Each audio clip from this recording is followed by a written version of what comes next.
maka senantiasalah Allah Ta'ala kasih sayang kepada bayi kecil itu, sehingga besarlah kesukaan manusia kepadanya, dan tidaklah engkau yang memberikan, tetapi Allah yang memberikan kepada siapa yang dikehendakinya. Kalau engkau berkata, aku kumpulkan harta itu untuk meneguhkan kesultananku, maka sesungguhnya telah diperlihatkan oleh Allah suatu ibarat tentang orang yang sebelum engkau tidaklah memperkayakan mereka dengan emas dan perak yang dikumpulkannya, dan tidaklah orang-orang, senjata dan binatang ternak yang disediakannya, dan tidaklah mendatangkan kemelaratan kepada engkau dan anak bapa engkau dari sedikitnya kesungguhan dan kelemahan di mana engkau berada padanya. Ketika dikehendaki oleh Allah kepada engkau akan apa yang dikehendakinya, kalau engkau berkata, aku kumpulkan harta itu untuk mencapai tujuan, yaitu tujuan yang lebih besar dari tujuan yang ada pada engkau sekarang, maka demi Allah, tiadalah yang di atas daripada yang ada pada engkau sekarang selain derajat yang tidak akan diperoleh kecuali dengan amal solih. Wahai Amirul Mukminin, adakah engkau siksakan orang yang mendurhakai engkau dari rakyat engkau yang lebih berat dari bunuh? Abu Ja'far al-Mansur menjawab tidak. Laki-laki itu lalu bertanya, bagaimanakah engkau berbuat dengan kerajaan yang diserahkan oleh Allah kepada engkau, dan apa yang engkau padanya dari kerajaan dunia? Dan Allah Ta'ala tiada menyiksakan orang yang mendurhakainya dengan bunuh, tetapi Ia menyiksakan orang yang mendurhakainya dengan kekekalan dalam azab yang pedih. Ia yang melihat dari engkau apa yang diikatkan oleh hati engkau, dan yang disembunyikan oleh anggota tubuh engkau. Apakah yang akan engkau katakan apabila dicabut oleh Raja yang Maha Benar lagi Maha Menerangkan akan kerajaan dunia dari tangan engkau dan dipanggilkannya engkau kepada hisab perhitungan amal? Adakah sesuatu yang memperkayakan engkau padanya dari apa yang ada pada engkau sekarang? Dari kerajaan dunia yang engkau lobakan itu? Maka menangislah Al-Mansur dengan tangisan yang keras, sehingga bersangatan tangisnya dan tinggi suaranya. Kemudian Abu Ja'far al-Mansur mengeluh, wahai kiranya, tidaklah aku ini dijadikan dan tidaklah aku ini sesuatu. Kemudian Abu Ja'far al-Mansur bertanya, apakah dayaku tentang apa yang diserahkan kepadaku dan aku tidak melihat dari manusia itu kecuali pengkhianat? Laki-laki itu berkata, wahai Amirul Mukminin, haruslah engkau dengan imam-imam yang berpengetahuan tinggi, yang menjadi penunjuk umat. Abu Ja'far al-Mansur bertanya, siapakah mereka itu? Laki-laki itu menjawab, ulama. Abu Ja'far al-Mansur menjawab, ulama itu telah lari daripadaku. Laki-laki itu berkata, mereka lari dari engkau, karena takut engkau bawakan mereka kepada yang telah terang dari jalan engkau, dari pihak pegawai-pegawai engkau.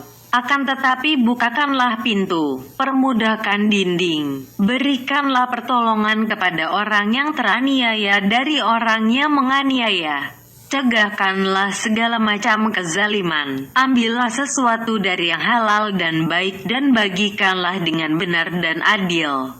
Aku jamin bahwa orang yang lari dari engkau akan datang kepada engkau, lalu menolong engkau kepada perbaikan pekerjaan engkau dan rakyat engkau. Lalu Al-Mansur berdoa, wahai Allah Tuhanku, anugerahkanlah kepadaku taufik untuk mengamalkan apa yang dikatakan oleh laki-laki ini. Kemudian datanglah para muazzin dan memberi salam kepadanya, dan didirikan salat. Lalu Al-Mansur keluar dan bersalat dengan mereka. Kemudian sesudah salat, beliau berkata kepada pengawal, haruslah engkau mencari laki-laki itu.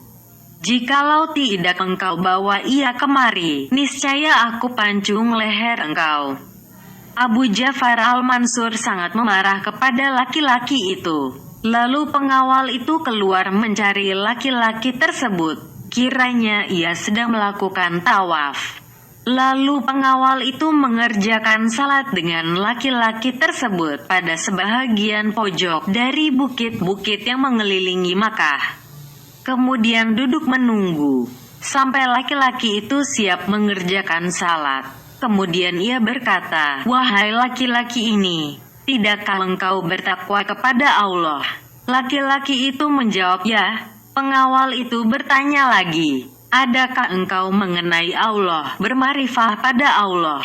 Laki-laki itu menjawab, "Ya." Pengawal itu menyambung, "Pergilah bersama aku kepada Amir. Dia telah bersumpah akan membunuh aku jikalau aku tidak membawa kamu kepadanya." Laki-laki itu menjawab, "Aku tiada mempunyai jalan kepada yang demikian." Pengawal itu menjawab, "Dibunuhnya aku." Laki-laki itu menjawab, "Tidak." Pengawal itu bertanya, "Bagaimana jalannya?" Laki-laki itu bertanya, "Pandaikah engkau membaca?" Pengawal itu menjawab, "Tidak." Lalu laki-laki itu mengeluarkan dari bungkusannya yang ada padanya sehelai kertas yang tertulis padanya sesuatu, seraya berkata, "Ambillah, masukkanlah ke dalam saku bajumu. Sesungguhnya pada kertas ini, doa terlepas dari kesempitan, doa ke lapangan jalan." Pengawal itu bertanya, "Apakah doa ke lapangan jalan itu?" Laki-laki itu menjawab, "Tiada diberi rezeki dengan doa ini, kecuali orang-orang syahid." "Aku berkata," ujar pengawal itu, "diberi rahmat oleh Allah kiranya kepada engkau. Sesungguhnya engkau telah berbuat baik, berbuat ihsan kepadaku. Jikalau engkau melihat ada baiknya untuk menerangkan kepadaku, apakah doa ini dan apakah kelebihannya?" Laki-laki itu menjawab, "Barang siapa berdoa dengan doa ini, petang dan pagi, niscaya dihancurkan dosa-dosanya, dikekalkan kegembiraannya, dihapuskan segala kesalahannya, diterima doanya, dilapangkan rezekinya, diberikan cita-citanya, diberi pertolongan atas musuhnya. Ia dituliskan pada sisi Allah orang yang sidik, dan ia tidak mati, melainkan menjadi orang syahid." Bacalah doa itu, yaitu, "Wahai Allah Tuhanku, sebagaimana engkau kasih sayang pada keagungan engkau tanpa orang-orang yang kasih sayang. Engkau tinggi dengan keagungan engkau di atas orang-orang yang agung. Engkau mengetahui apa yang di bawah bumi engkau, sebagaimana pengetahuan engkau dengan apa yang di atas arasy engkau adalah was-was di dalam dada, seperti yang terang nyata pada sisi engkau. Perkataan yang terang adalah seperti rahasia pada ilmu engkau, dan tiap-tiap sesuatu itu mematuhi bagi keagungan engkau. Dan tiap-tiap yang mempunyai kekuasaan, tunduk kepada kekuasaan engkau. Urusan dunia dan akhirat semuanya jadi di tangan dalam kekuasaan engkau. Jadikanlah bagiku dari tiap-tiap kesusahan di mana aku berada padanya, menjadi kelapangan dan jalan keluar. Wahai Allah, Tuhanku, sesungguhnya kemaafan engkau dari dosa-dosaku, kelepasan yang engkau berikan dari kesalahanku dan tutup yang engkau anugerahkan atas kekejian perbuatanku, mendorongku untuk bermohon kepada engkau akan sesuatu yang tiada seharusnya aku menerimanya. Dari apa yang aku teledor padanya, aku bermohon pada engkau akan keamanan. Aku meminta pada engkau akan kejinakan hatiku. Sesungguhnya engkau membuat kebaikan kepadaku dan aku membuat kejahatan kepada diriku mengenai sesuatu di antara aku dan engkau. Engkau cinta kasih kepadaku dengan nikmat-nikmat engkau. Dan aku membuat kemarahan kepada engkau dengan perbuatan-perbuatan kemaksiatan. Akan tetapi kepercayaan kepada engkau membawa aku kepada keberanian kepada engkau. Maka hitungkanlah dengan kurnia dan kebaikan engkau atasku. Sesungguhnya engkau penerima taubat dan maha penyayang." Pengawal itu berkata, "Maka aku ambil kertas itu. Aku masukkan ke dalam saku baju. Kemudian, tak ada cita-citaku selain Amirul Mukminin. Lalu aku masuk ke tempatnya, seraya memberi salam kepadanya. Ia mengangkatkan kepalanya, lalu memandang kepadaku dan tersenyum. Kemudian berkata, "Celaka engkau, pandai engkau main sihir?" Aku menjawab, "Tidak demi Allah wahai Amirul Mukminin." Kemudian aku ceritakan kepadanya urusanku dengan syaikh itu. Lalu Khalifah Abu Ja'far al-Mansur berkata, "Berikanlah kertas yang diberikannya kepada engkau itu." Kemudian Abu Ja'far al-Mansur menangis dan berkata, "Engkau lepas bebas." Dan disuruhnya membatalkan hukuman itu. Dan dianugerahinya kepadaku 10.000 dirham. Kemudian berkata, "Kenalkah engkau orang itu?" Aku menjawab, "Tidak." Abu Ja'far al-Mansur menjawab, "Itulah Nabi Khidir alaihi salam." Dari Abi Imran al-Jauni yang menerangkan bahwa tatkala Harunur Rasyid memegang jabatan kekhalifahan al-Khilafah, lalu ia dikunjungi oleh para ulama. Para ulama itu mengucapkan selamat kepadanya dengan terserahnya urusan kekhalifahan kepadanya. Maka Khalifah Harunur Rasyid membuka pintu Baitul Mal dan menyerahkan pemberian-pemberian yang banyak kepada para ulama itu. Dan adalah Khalifah Harunur Rasyid sebelum menjadi khalifah sering duduk-duduk dengan ulama-ulama dan orang-orang zahid, dan melahirkan banyak ibadah dan penderitaan, dan erat persaudaraannya dengan Sufyan bin Sa'id bin al-Munzir ats-Tsauri pada masa dahulunya sebelum menjadi khalifah. Maka ia ditinggalkan oleh Sufyan dan tidak pernah lagi Sufyan berkunjung kepadanya. Maka rindulah Harunur Rasyid kepada kunjungan Sufyan untuk bersepi-sepi dan bercakap-cakap dengan dia. Tetapi Sufyan tidak juga berkunjung kepada Harunur Rasyid dan tidak bersedia pergi ke tempatnya, dan tidak menyambut jabatan yang telah berada dalam tangan Harunur Rasyid. Maka amat beratlah yang demikian atas Harunur Rasyid. Lalu ia menulis sepucuk surat kepada Sufyan, di mana ia mengatakan di dalamnya, "Dengan nama Allah yang Maha Pemurah lagi Maha Penyayang, dari hamba Allah, Harunur Rasyid Amirul Mukminin, kepada saudaranya Sufyan bin Sa'id bin al-Munzir.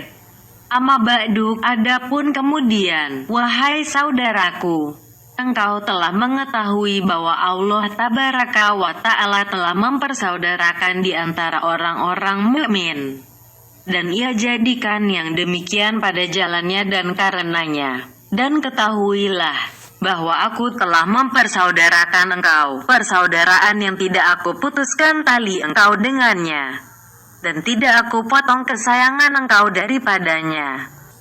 Bahwasanya kecintaanku berkumpul bagi engkau di atas kecintaan dan kehendak yang sebaik-baiknya.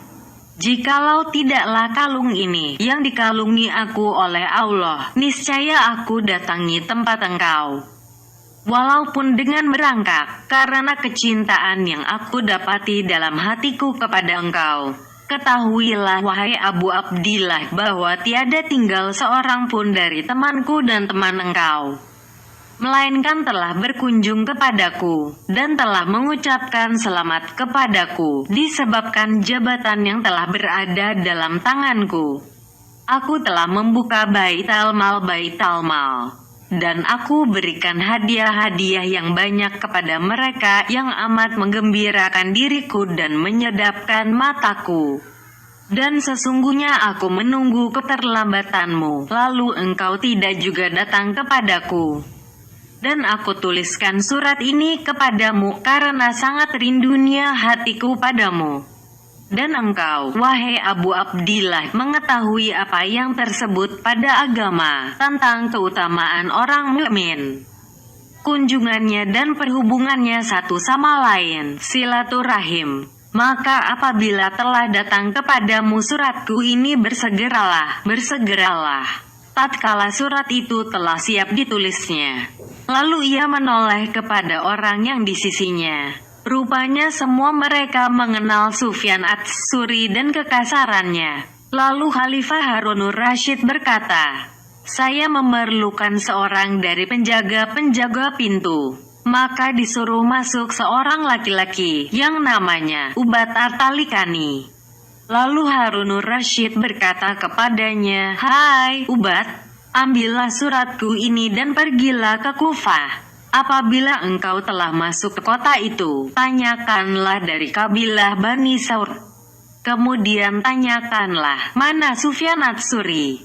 Apabila engkau telah menjumpainya, berilah suratku ini kepadanya. Dan hafalkanlah dengan pendengaran dan hati engkau semua yang dikatakannya. Hitungkanlah pekerjaannya yang sehalus-halusnya dan yang sebesar-besarnya untuk kamu ceritakan nanti kepadaku." Ubat lalu mengambil surat itu dan berjalan, sehingga sampailah ia ke Kufah. Lalu ditanyakannya dari kabilah itu. Maka ia pun ditunjukkan orang. Kemudian ditanyakannya, "Mana Sufyan itu?" Lalu dijawab orang kepadanya, "Itulah yang dalam masjid." Ubat berkata, "Lalu aku datang di masjid. Tatkala Sufyan itu melihat aku, terus ia bangun berdiri, seraya mengucapkan, 'Aku berlindung dengan Allah yang Maha Pendengar dan Maha Penyayang dari setan yang terkutuk. Aku berlindung dengan Engkau, wahai Allah Tuhanku, daripada pengedor yang menggedor pintuku, selain dengan kebajikan.'" Ubat menerangkan seterusnya, "Maka berkesanlah pada hatiku kata-kata itu. Lalu aku keluar, tatkala ia melihat aku duduk di pintu masjid, lalu ia bangun mengerjakan salat dan tidaklah waktu itu waktu salat. Maka aku tambatkan kudaku di pintu masjid, dan aku masuk ke dalam masjid. Tiba-tiba semua teman duduknya duduk memenekurkan kepalanya, seolah-olah mereka itu pencuri yang telah datang sultan, penguasa kepadanya. Lalu mereka itu takut dari siksaannya. Maka aku memberi salam, tiada seorang pun mengangkat kepalanya kepadaku. Mereka itu menjawab salamku dengan ujung anak jari. Maka tinggallah aku tegak berdiri. Tiada seorang pun dari mereka yang mempersilahkan aku duduk. Dan sungguh telah meninggilah kegoncangan pada diriku oleh kehebatan mereka. Aku lepaskan mataku memandang mereka. Lalu aku berkata, bahwa yang bersalat itu Sufyan. Maka aku lemparkan surat itu kepadanya. Tatkala ia melihat surat itu, maka bergoncanglah badannya dan menjauhkan diri dari surat itu. Seakan-akan ular yang datang kepadanya pada tempat salatnya, mihrabnya. Lalu ia ruku, sujud dan memberi salam. Ia memasukkan tangannya dalam lengan bajunya dan membungkuskannya dengan abaahnya, pakaian yang dipakai di atas baju, yang terbuka bahagian depan. Dan diambilnya surat itu, lalu dibalik-balikannya dengan tangannya. Kemudian dilemparkannya kepada orang yang di belakangnya, seraya berkata, "Diambillah kiranya surat itu oleh sebahagian kamu yang akan membacanya. Sesungguhnya aku meminta ampun pada Allah untuk menyentuh sesuatu yang telah disentuh oleh orang zalim dengan tangannya." Ubat berkata, kertas itu lalu diambil oleh setengah mereka. Keadaannya seakan-akan orang yang takut dari mulut ular yang akan mematuknya. Kemudian dibukanya dan dibacanya. Sufyan menghadapi surat itu dengan tersenyum, sebagai senyuman orang yang penuh keheranan.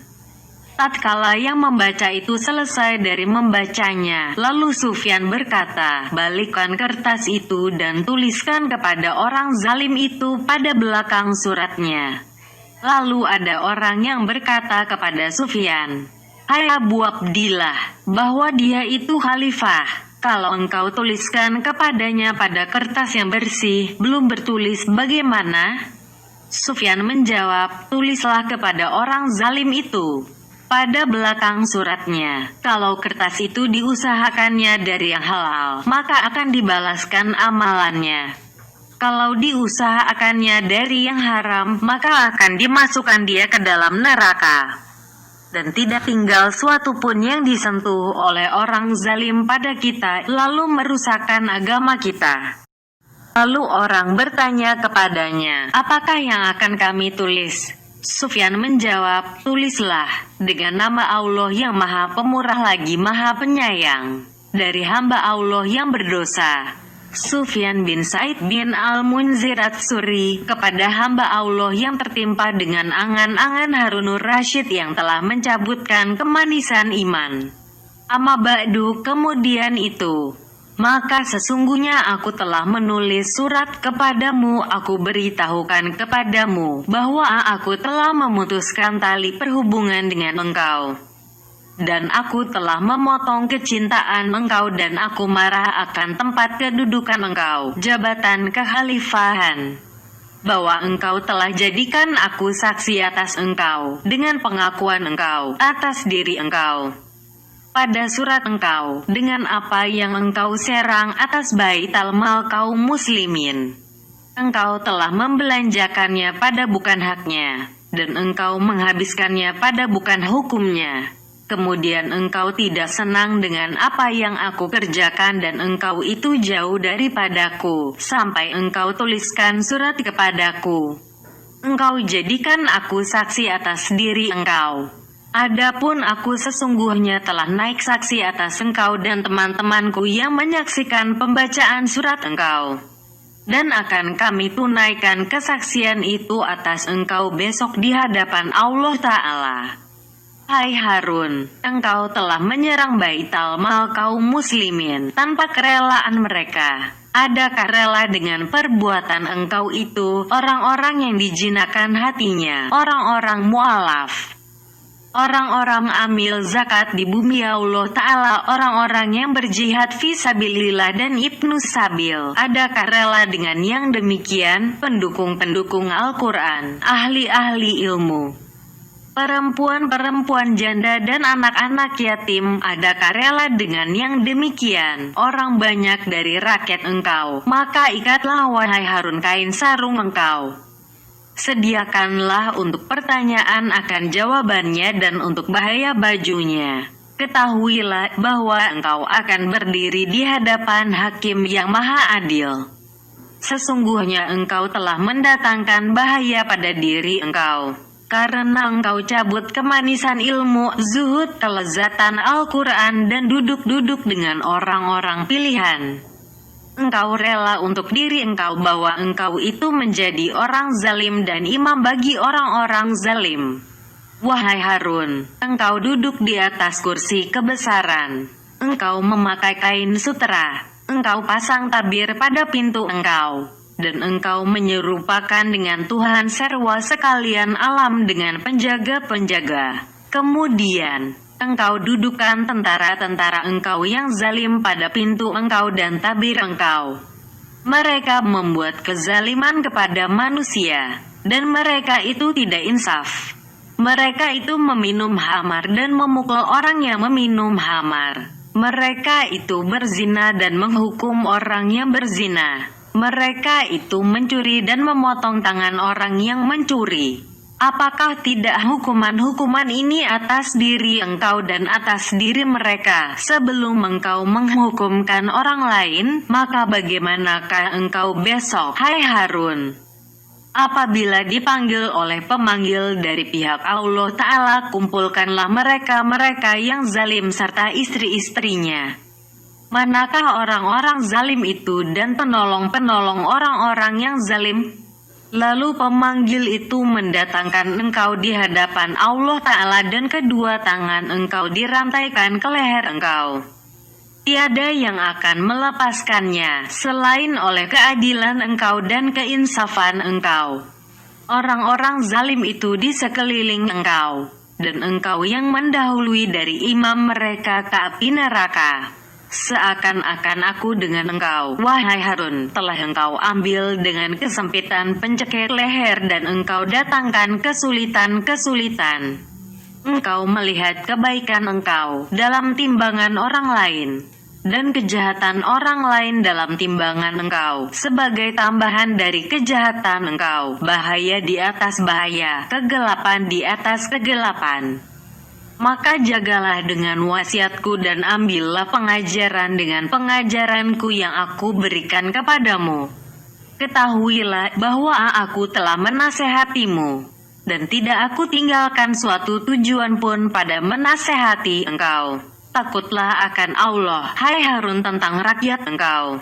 Peliharalah Muhammad Shallallahu Alaihi Wasallam tentang umatnya, dan baguskanlah kekhalifahan di atas mereka. Ketahuilah bahwa pekerjaan ini jikalau tetap untuk orang lain, niscaya tidak akan sampai kepada engkau, dan jadilah kepada orang lain. Demikian juga dunia berpindah dengan penduduknya, seorang demi seorang. Di antara mereka ada yang mencari perbekalan dengan perbekalan yang bermanfaat baginya. Di antara mereka ada yang merugi dunianya dan akhiratnya. Dan aku memperkirakan engkau, wahai Harun, termasuk orang yang merugi dunianya dan akhiratnya. Maka jagalah diri engkau, bahwa engkau menulis surat kepadaku sesudah ini. Maka tiada akan aku jawab kepada engkau nanti. Wassalam. Ubaid berkata, lalu Sufyan mencampakkan surat itu kepadaku dengan terbuka, tiada terlipat dan tiada disetempel. Maka aku ambil surat itu dan aku pergi ke pasar Kufah. Dan pengajaran itu telah jatuh berkesan dalam hatiku. Lalu aku berseru, wahai penduduk Kufah, mereka itu memperkenankan seruanku. Lalu aku berkata kepada mereka, wahai kaumku, siapakah mau membeli orang yang lari dari Allah kepada Allah?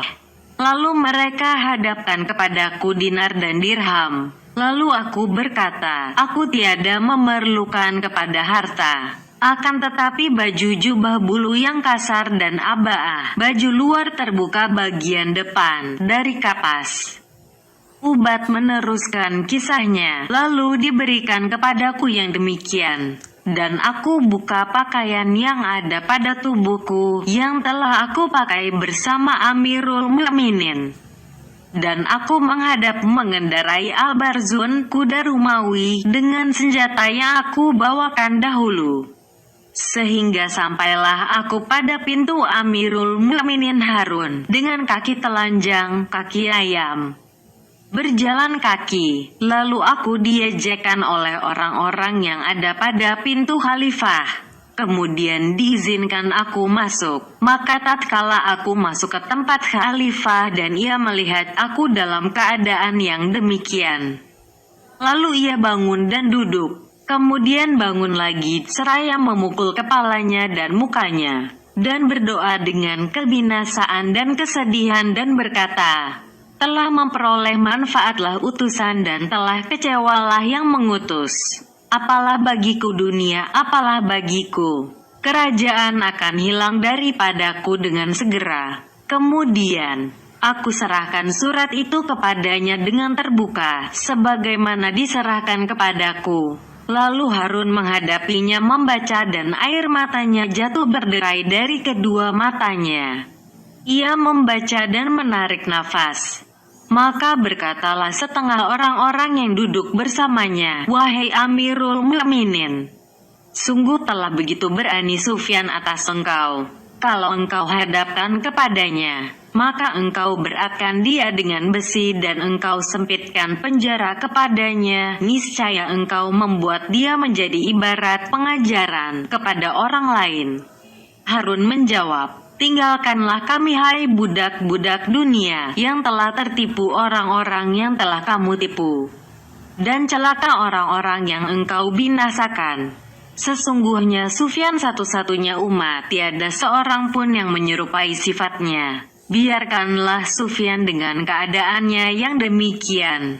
Kemudian, senantiasalah surat Sufyan itu di sisi Harun yang dibacanya pada ketika tiap-tiap salat.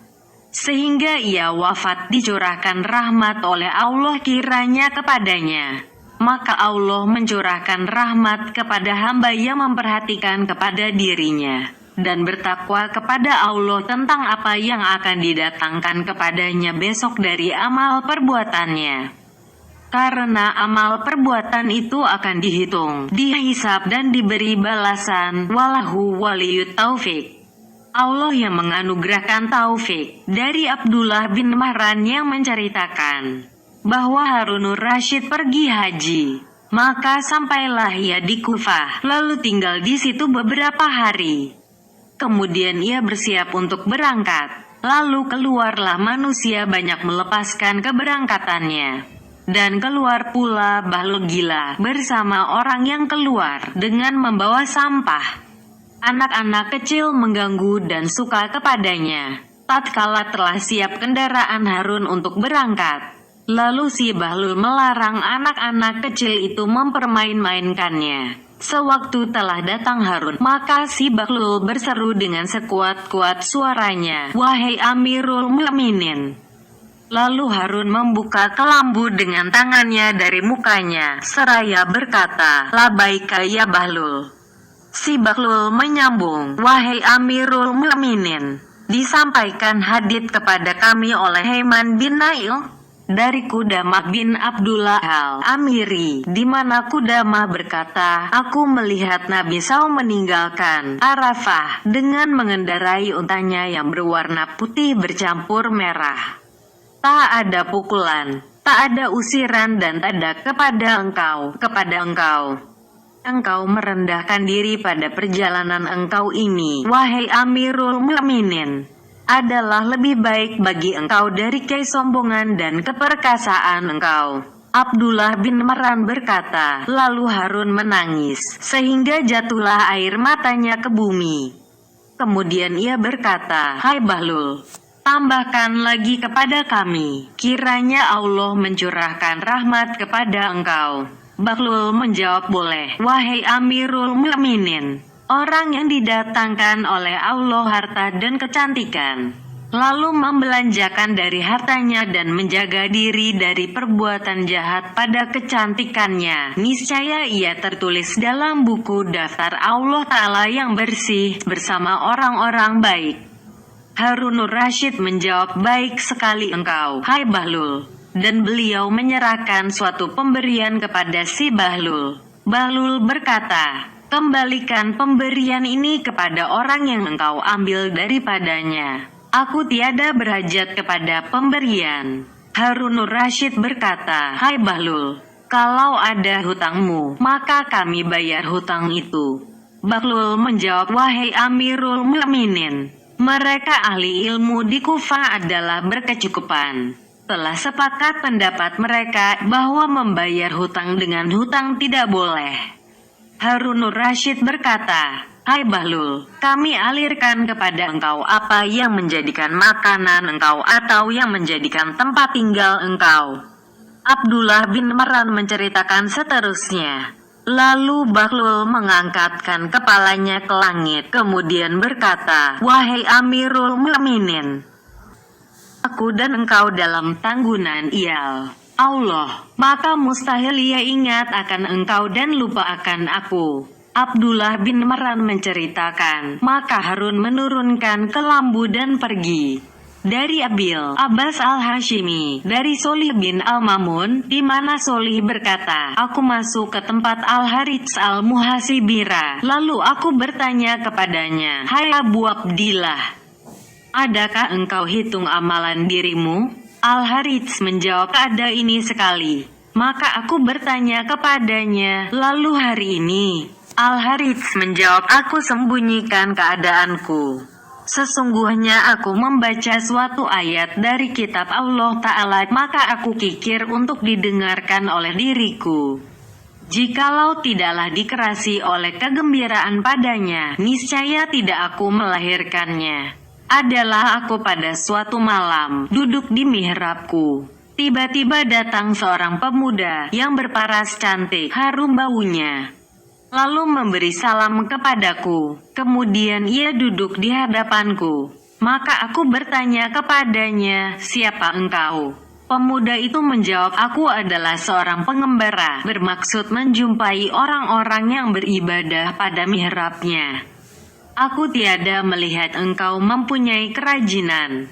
Maka apakah yang engkau kerjakan? Al-Harits berkata, aku menjawab kepada pemuda itu, menyembunyikan semua bahaya dan menarik segala faedah. Al-Harits berkata, pemuda itu lalu berteriak dan berkata, aku tiada mengetahui bahwa ada seseorang di antara tepi Masyrik dan tepi Maghrib ini sifatnya. Al-Harits berkata, aku bermaksud menambahkan, lalu aku berkata kepadanya, apakah tidak engkau ketahui bahwa ahli hati, orang yang berhati suci dan berjiwa bersih, menyembunyikan hal ihwal mereka? Menyembunyikan rahasia-rahasia mereka, dan meminta kepada Allah menyembunyikan yang demikian kepada mereka, maka dari manakah engkau mengenal mereka itu?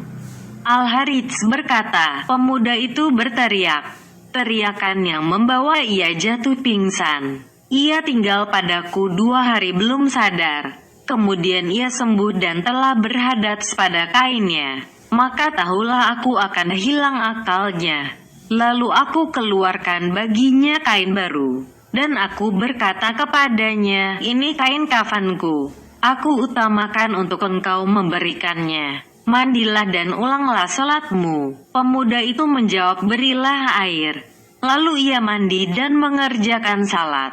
Kemudian ia berselimut dengan kain itu dan keluar. Lalu aku tanyakan, mau kemana? Ia menjawab kepadaku, bangunlah bersamaku. Maka terus-meneruslah ia berjalan kaki, sehingga ia masuk ke tempat Khalifah Al-Mamun.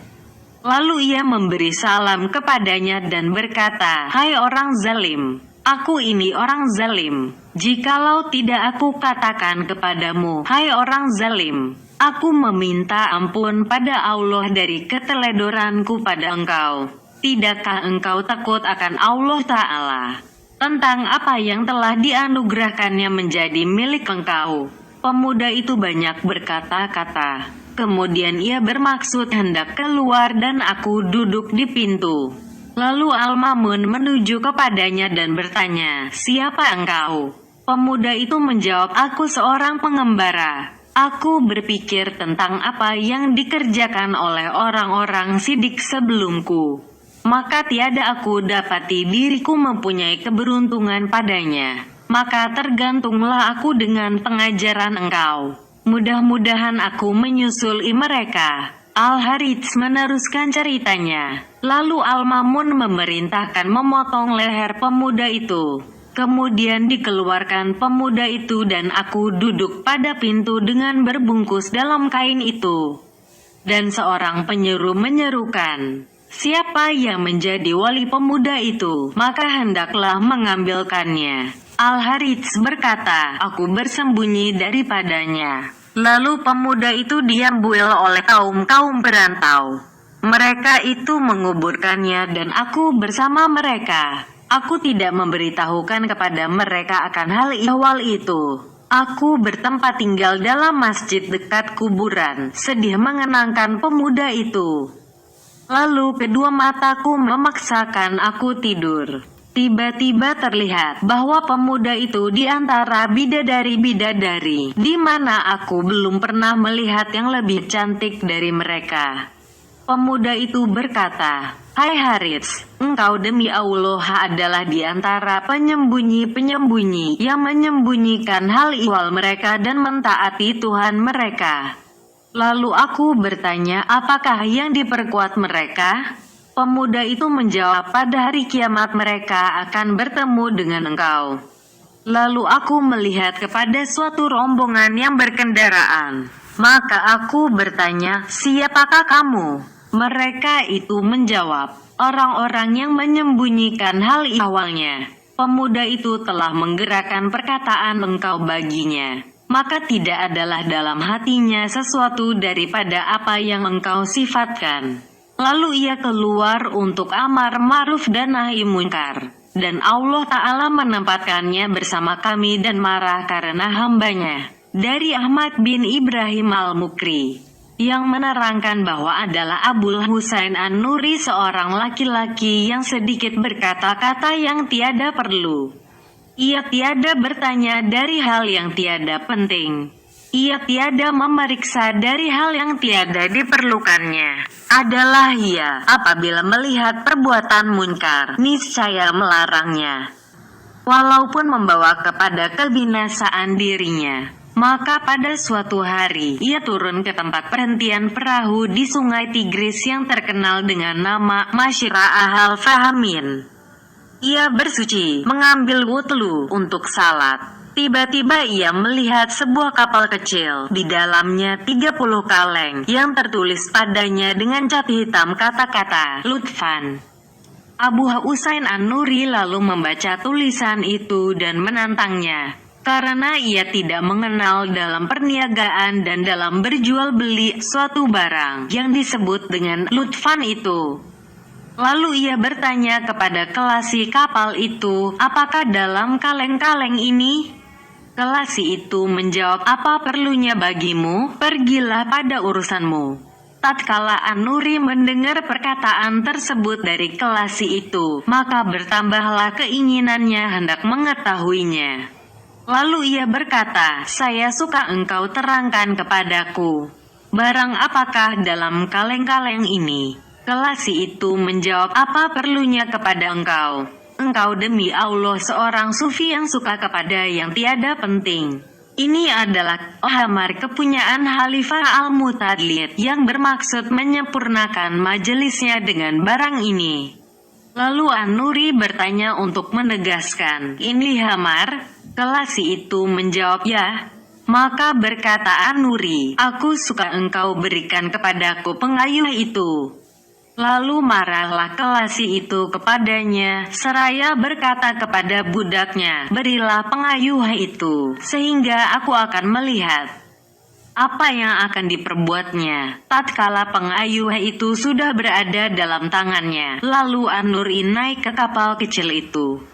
Dan terus-menerus ia memecahkan kaleng itu satu demi satu, sehingga sampailah kepada akhirnya, kecuali tinggal sekaleng. Kelasi itu meminta pertolongan, sehingga naiklah ke kapal kecil tersebut pemilik jembatan, yaitu ketika itu Ibnu Bisir Aflah.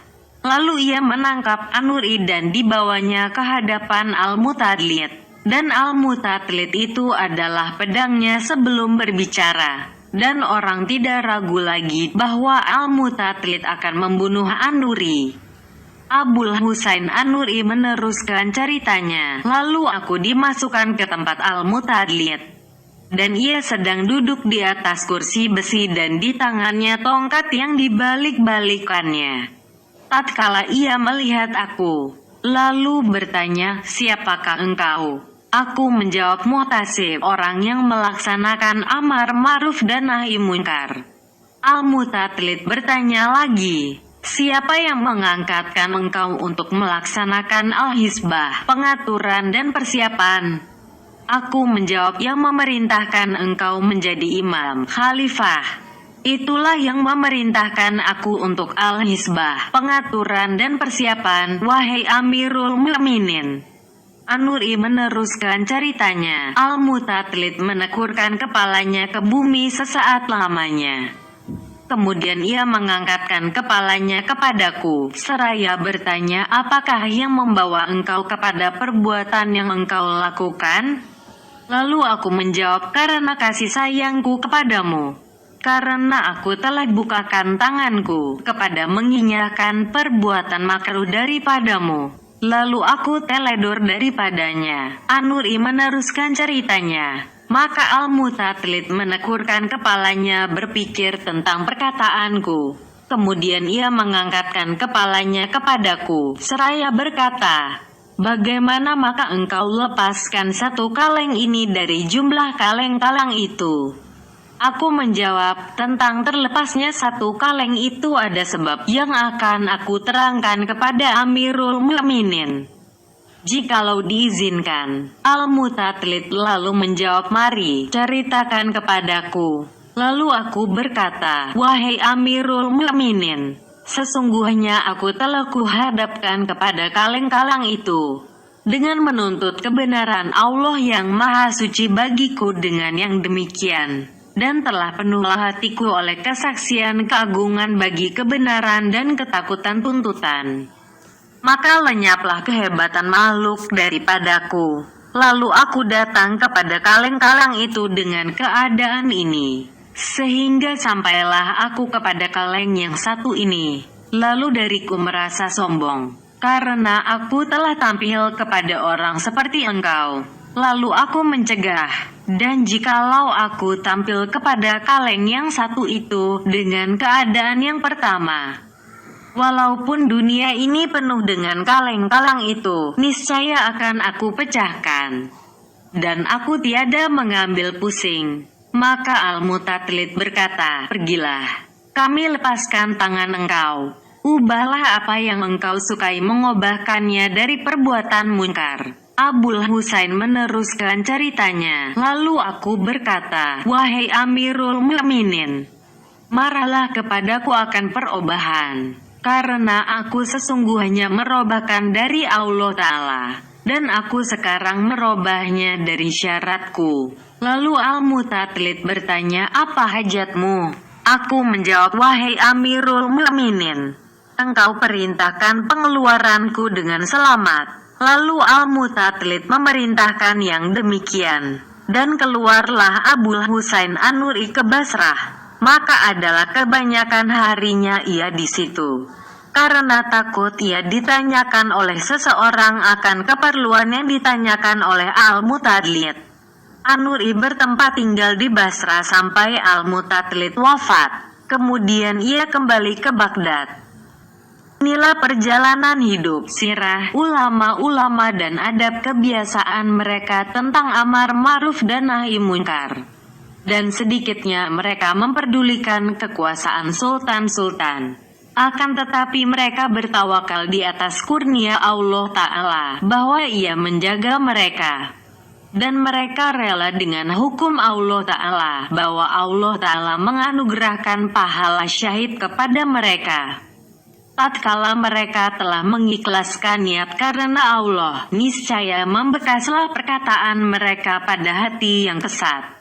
Lalu dilunakkannya dan dihilangkannya kekesatan itu. Adapun sekarang, maka sifat kerakusan telah mengikat lidah ulama-ulama. Lalu mereka itu berdiam diri. Dan jikalau mereka itu berkata-kata, niscaya tidak menolong perkataan mereka akan keadaan mereka. Maka mereka tidak memperoleh kemenangan. Jikalau mereka itu benar dan bermaksud kebenaran ilmu, niscaya mereka akan memperoleh kemenangan. Maka rusaknya rakyat disebabkan rusaknya raja-raja, penguasa-penguasa, dan rusaknya raja-raja disebabkan rusaknya ulama-ulama, dan rusaknya ulama-ulama disebabkan pengaruh kecintaan kepada harta dan kemegahan. Barang siapa telah dikuasai oleh kecintaan dunia, niscaya ia tidak sanggup melaksanakan al-hisbah, pengaturan dan persiapan atas orang-orang rendah. Maka betapa lagi atas raja-raja dan orang-orang besar. Kepada Allah kita meminta pertolongan di atas semua hal.